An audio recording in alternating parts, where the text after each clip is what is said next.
Chapter 25. Abraham took another wife, whose name was Keturah.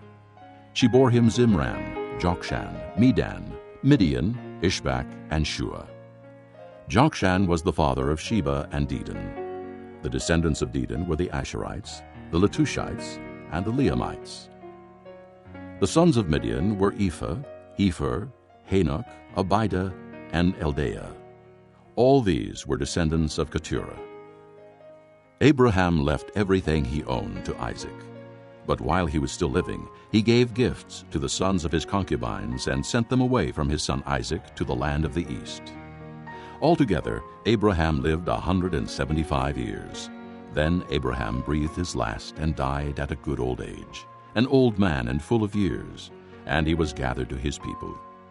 His sons, Isaac and Ishmael, buried him in the cave of Machpelah near Mamre, in the field of Ephron, son of Zohar the Hittite, the field Abraham had bought from the Hittites. There Abraham was buried with his wife Sarah. After Abraham's death, God blessed his son Isaac, who then lived near Beer-lahai-roi. This is the account of Abraham's son Ishmael, whom Sarah's maidservant Hagar the Egyptian bore to Abraham.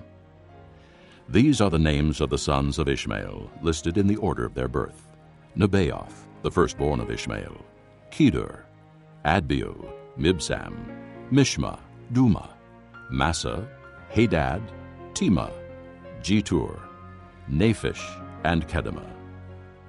These were the sons of Ishmael, and these are the names of the 12 tribal rulers according to their settlements and camps. Altogether, Ishmael lived 137 years. He breathed his last and died, and he was gathered to his people. His descendants settled in the area from Havilah to Shur, near the border of Egypt, as you go toward Asher, and they lived in hostility toward all their brothers. This is the account of Abraham's son Isaac. Abraham became the father of Isaac, and Isaac was 40 years old when he married Rebekah, daughter of Bethuel the Aramean, from Paddan Aram, the sister of Laban the Aramean. Isaac prayed to the Lord on behalf of his wife, because she was barren. The Lord answered his prayer, and his wife Rebekah became pregnant.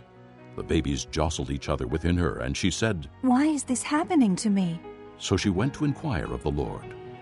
The Lord said to her, 2 nations are in your womb, and 2 peoples from within you will be separated. 1 people will be stronger than the other, and the older will serve the younger. When the time came for her to give birth, there were twin boys in her womb. The first to come out was red, and his whole body was like a hairy garment. So they named him Esau. After this, his brother came out with his hand grasping Esau's heel. So he was named Jacob. Isaac was 60 years old when Rebekah gave birth to them. The boys grew up, and Esau became a skillful hunter, a man of the open country, while Jacob was a quiet man, staying among the tents. Isaac, who had a taste for wild game, loved Esau, but Rebekah loved Jacob. Once when Jacob was cooking some stew, Esau came in from the open country, famished. He said to Jacob, "Quick, let me have some of that red stew. I'm famished." That is why he was also called Edom. Jacob replied, "First, sell me your birthright." "Look, I am about to die. Esau said. What good is the birthright to me?" But Jacob said, "Swear to me first." So he swore an oath to him, selling his birthright to Jacob. Then Jacob gave Esau some bread and some lentil stew. He ate and drank, and then got up and left. So Esau despised his birthright. Chapter 26. Now there was a famine in the land, besides the earlier famine of Abraham's time. And Isaac went to Abimelech, king of the Philistines, in Gerar. The Lord appeared to Isaac and said, Do not go down to Egypt. Live in the land where I tell you to live. Stay in this land for a while, and I will be with you and will bless you. For to you and your descendants I will give all these lands, and will confirm the oath I swore to your father Abraham. I will make your descendants as numerous as the stars in the sky, and will give them all these lands. And through your offspring all nations on earth will be blessed, because Abraham obeyed me and kept my requirements, my commands, my decrees, and my laws." So Isaac stayed in Gerar. When the men of that place asked him about his wife, he said, "She is my sister." because he was afraid to say, "She is my wife." he thought, "The men of this place might kill me on account of Rebekah, because she is beautiful." When Isaac had been there a long time, Abimelech, king of the Philistines, looked down from a window and saw Isaac caressing his wife Rebekah. So Abimelech summoned Isaac and said, She is really your wife. Why did you say she is my sister? Isaac answered him. "Because I thought I might lose my life on account of her." Then Abimelech said, What is this you have done to us? One of the men might well have slept with your wife, and you would have brought guilt upon us. So Abimelech gave orders to all the people, Anyone who molests this man or his wife shall surely be put to death. Isaac planted crops in that land, and the same year reaped 100-fold, because the Lord blessed him. The man became rich, and his wealth continued to grow until he became very wealthy. He had so many flocks and herds and servants that the Philistines envied him. So all the wells that his father's servants had dug in the time of his father Abraham, the Philistines stopped up, filling them with earth. Then Abimelech said to Isaac, Move away from us. You have become too powerful for us. So Isaac moved away from there and encamped in the valley of Gerar and settled there.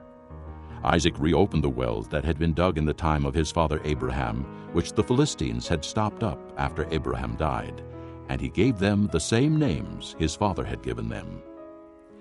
Isaac's servants dug in the valley and discovered a well of fresh water there.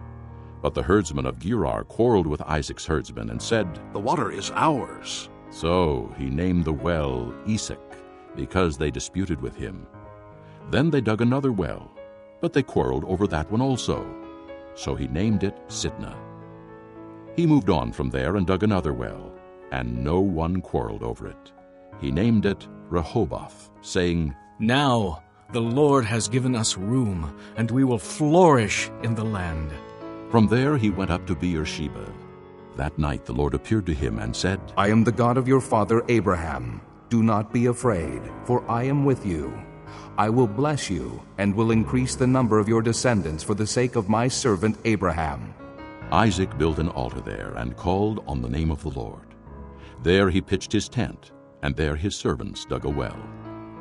Meanwhile, Abimelech had come to him from Gerar with Ahuzzath, his personal adviser, and Phicol, the commander of his forces. Isaac asked them, "Why have you come to me, since you were hostile to me and sent me away?" They answered, We saw clearly that the Lord was with you. So we said, There ought to be a sworn agreement between us and you. Let us make a treaty with you that you will do us no harm, just as we did not molest you, but always treated you well and sent you away in peace. And now you are blessed by the Lord. Isaac then made a feast for them, and they ate and drank. Early the next morning the men swore an oath to each other. Then Isaac sent them on their way, and they left him in peace. That day Isaac's servants came and told him about the well they had dug. They said, We've found water. He called it Shibah, and to this day the name of the town has been Beersheba. When Esau was 40 years old, he married Judith, daughter of Beeri the Hittite, and also Basemath, daughter of Elon the Hittite. They were a source of grief to Isaac and Rebekah. Chapter 27. When Isaac was old and his eyes were so weak that he could no longer see, he called for Esau his older son and said to him, "My son." Here I am. He answered. Isaac said, "I am now an old man and don't know the day of my death.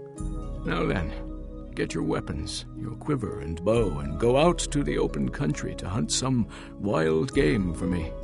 Prepare me the kind of tasty food I like and bring it to me to eat, so that I may give you my blessing before I die." Now Rebekah was listening as Isaac spoke to his son Esau. When Esau left for the open country to hunt game and bring it back, Rebekah said to her son Jacob, Look, I overheard your father say to your brother Esau, Bring me some game and prepare me some tasty food to eat, so that I may give you my blessing in the presence of the Lord before I die. Now, my son, listen carefully and do what I tell you. Go out to the flock and bring me 2 choice young goats, so I can prepare some tasty food for your father just the way he likes it. Then take it to your father to eat, so that he may give you his blessing before he dies." Jacob said to Rebekah his mother, But my brother Esau is a hairy man, and I'm a man with smooth skin. What if my father touches me? I would appear to be tricking him and would bring down a curse on myself rather than a blessing. His mother said to him, "My son, let the curse fall on me. Just do what I say. Go and get them for me." So he went and got them and brought them to his mother, and she prepared some tasty food, just the way his father liked it. Then Rebekah took the best clothes of Esau, her older son, which she had in the house, and put them on her younger son Jacob. She also covered his hands and the smooth part of his neck with the goat skins. Then she handed to her son Jacob the tasty food and the bread she had made. He went to his father and said, "My father." "Yes, my son." He answered. "Who is it?" Jacob said to his father, "I am Esau, your firstborn. I have done as you told me. Please sit up and eat some of my game so that you may give me your blessing."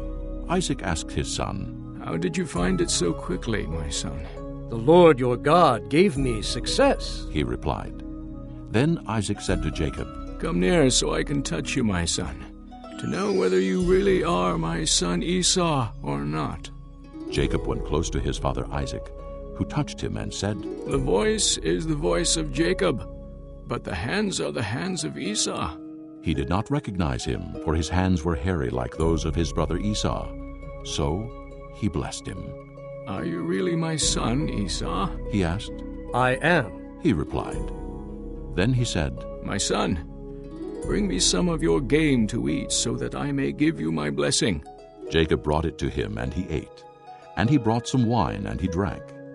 Then his father Isaac said to him, "Come here, my son, and kiss me." So he went to him and kissed him. When Isaac caught the smell of his clothes, he blessed him and said, "Ah, the smell of my son is like the smell of a field that the Lord has blessed. May God give you of heaven's dew and of earth's richness an abundance of grain and new wine. May nations serve you and peoples bow down to you. Be Lord over your brothers, and may the sons of your mother bow down to you. May those who curse you be cursed, and those who bless you be blessed." After Isaac finished blessing him, and Jacob had scarcely left his father's presence, his brother Esau came in from hunting. He too prepared some tasty food and brought it to his father. Then he said to him, My father, sit up and eat some of my game, so that you may give me your blessing. His father Isaac asked him, "Who are you?" I am your son, He answered. your firstborn, Esau. Isaac trembled violently and said, "Who was it, then, that hunted game and brought it to me? I ate it just before you came, and I blessed him, and indeed he will be blessed." When Esau heard his father's words, he burst out with a loud and bitter cry and said to his father, Bless me! Me too, my father. But he said, "Your brother came deceitfully and took your blessing." Esau said, Isn't he rightly named Jacob? He has deceived me these 2 times. He took my birthright, and now he's taken my blessing. Then he asked, Haven't you reserved any blessing for me? Isaac answered Esau, "I have made him lord over you, and have made all his relatives his servants, and I have sustained him with grain and new wine. So what can I possibly do for you, my son?" Esau said to his father. Do you have only one blessing, my father? Bless me too, my father. Then Esau wept aloud. His father Isaac answered him, "Your dwelling will be away from the earth's richness, away from the dew of heaven above. You will live by the sword, and you will serve your brother. But when you grow restless, you will throw his yoke from off your neck." Esau held a grudge against Jacob because of the blessing his father had given him. He said to himself, The days of mourning for my father are near. Then I will kill my brother Jacob. When Rebekah was told what her older son Esau had said, she sent for her younger son Jacob and said to him, Your brother Esau is consoling himself with the thought of killing you. Now then, my son, do what I say. Flee at once to my brother Laban in Haran. Stay with him for a while until your brother's fury subsides. When your brother is no longer angry with you and forgets what you did to him, I'll send word for you to come back from there. Why should I lose both of you in one day?" Then Rebekah said to Isaac, "I'm disgusted with living because of these Hittite women. If Jacob takes a wife from among the women of this land, from Hittite women like these, my life will not be worth living." Chapter 28. So Isaac called for Jacob and blessed him, and commanded him, Do not marry a Canaanite woman. Go at once to Paddan Aram, to the house of your mother's father Bethuel. Take a wife for yourself there from among the daughters of Laban, your mother's brother. May God Almighty bless you and make you fruitful and increase your numbers until you become a community of peoples. May he give you and your descendants the blessing given to Abraham, so that you may take possession of the land where you now live as an alien, the land God gave to Abraham.